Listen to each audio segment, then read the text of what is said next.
Gonesse fait partie des leaders des clubs étudiants francophones, un nouveau réseau associatif fondé le mois dernier au Caire par l'Agence universitaire de la francophonie.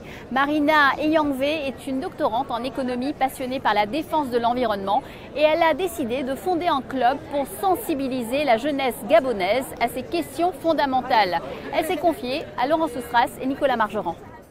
Bonjour, vous êtes doctorante en économie, vous venez de Libreville. C'était la première fois que l'Afrique organisait la COP en Égypte. Qu'attendez-vous de la COP? Merci.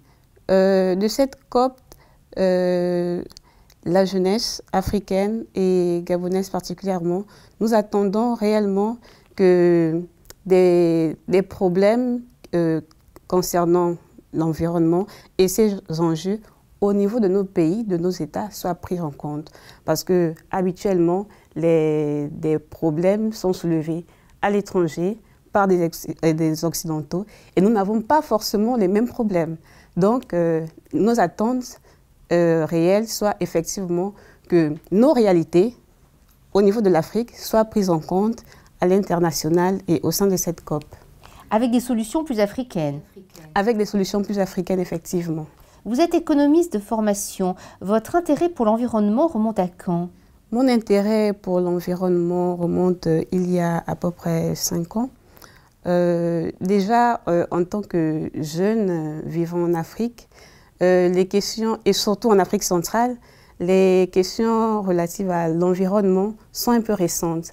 Parce qu'il faut le dire, en Afrique centrale, nous avons un climat tropical, donc nous ne sommes pas directement impactés par des questions environnementales, par la vulnérabilité. Nous ne sommes pas vulnérables en tant que tels au changement climatique. Il y a d'autres régions où cette vulnérabilité se fait ressentir au niveau de la sécheresse, au niveau de la dégradation des sols. Donc cette question est un peu nouvelle et elle nous intéresse un peu plus parce que nous sommes des acteurs majeurs dans je ne dirais pas la réduction, mais la limitation de la dégradation de l'environnement et également dans les questions d'absorption de carbone. Nous sommes des acteurs majeurs, d'où l'intérêt ces dernières années pour que la jeunesse de l'Afrique centrale, de la région du bassin du Congo, essaye de s'approprier les questions environnementales afin de mieux donner nos décisions, afin de mieux prévoir le futur, parce que nous sommes les futurs décideurs de demain.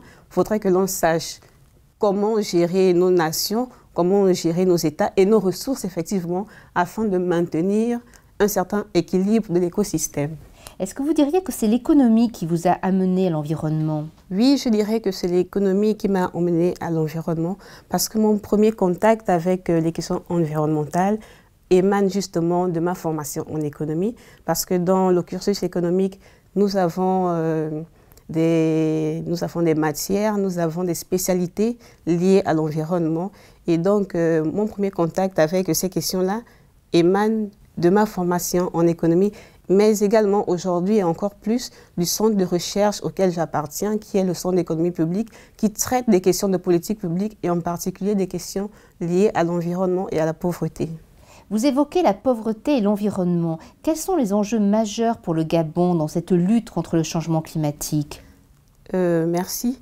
Les enjeux majeurs pour l'environnement et surtout qui est directement lié à la pauvreté, ce sont les contraintes qui sont posées aux populations autochtones pour la conservation de nos forêts. Parce qu'il faut le dire, au niveau du Gabon, les populations autochtones se ressourcent en forêt. Ils se ressourcent en forêt et ils abattent des espaces pour pouvoir planter et également pour se ravitailler en bois nécessaire à la construction de logements. Alors, il faut que l'on arrête de détruire des forêts, qu'est-ce que l'on nous propose en retour pour permettre à ces populations-là de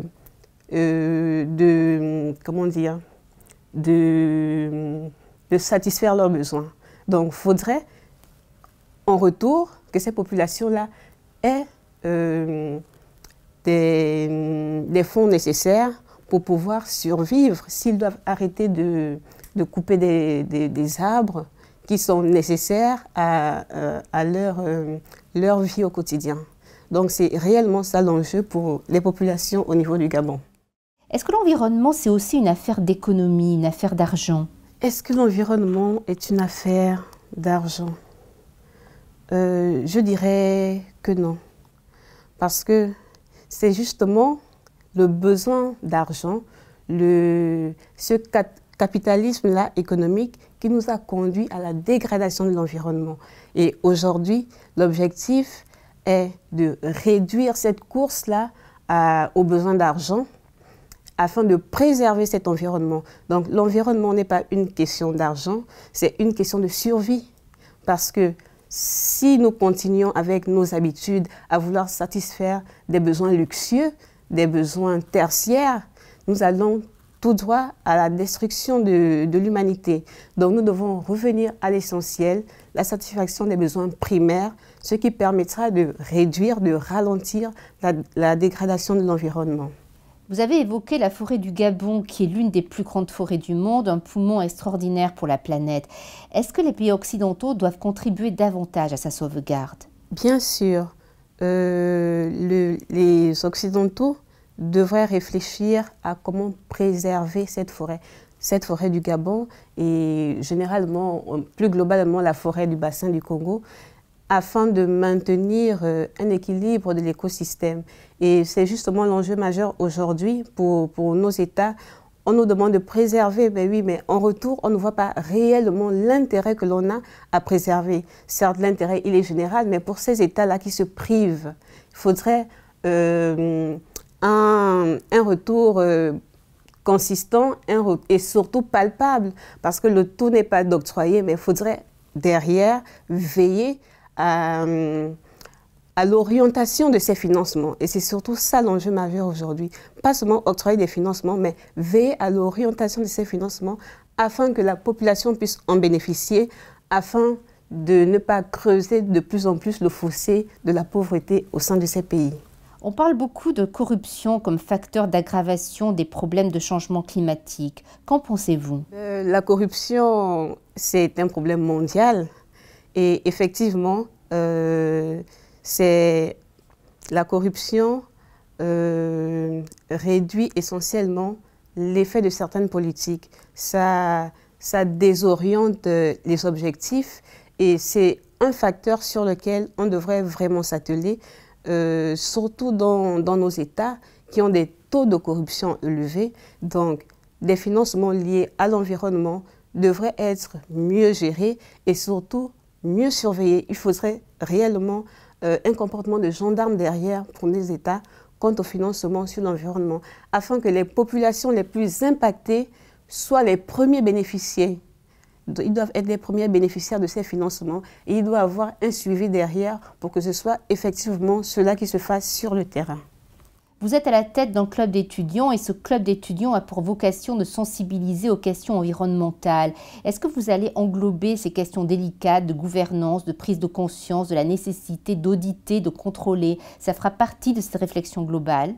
Oui, à terme, ça fera partie de cette réflexion globale parce qu'il faut le dire, les jeunes d'aujourd'hui sont les futurs décideurs de demain.